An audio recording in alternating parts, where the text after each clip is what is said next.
Kamakailan lang ay ang apritada ni Jaya ngayon. Ang binigay niya sa amin ay menudo. Alam mo naman si Jaya ay talaga ring nakakaangat sa buhay. Kaya ang mga luto niya ay laging may sauce. Alam mo naman ang batayan na kapag may sauce, mahal yan. At hindi biro ha, ang magluto ngayon ng mga ganyang klaseng putahe na madalas nating nakikita sa mga handaan tuwing Sabado, Linggo, Monday hanggang Friday. Kasi naisip ko ang handaan pala ay walang pinipining araw o oras. Basta ang Pilipino ay laging gustong maging magarbo. Ang green peas ha. Hindi biro ang presyo niyan sa SM Supermarket. Ang green peas po ngayon.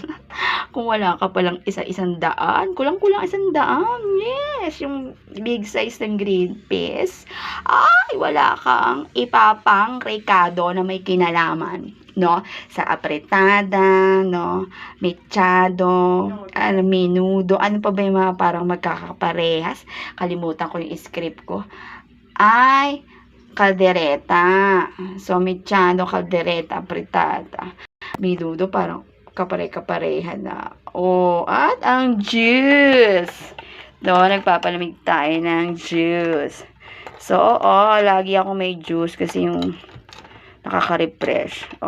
Pag na-refresh ang utak mo, ang kapalit naman yan ay ang pangangalaga ng mga batong buhay sa iyong kidney. At ano pa ba yung mga may mga bato-bato, usaping bato-bato. Ay, naku, pag nagkakaedad na.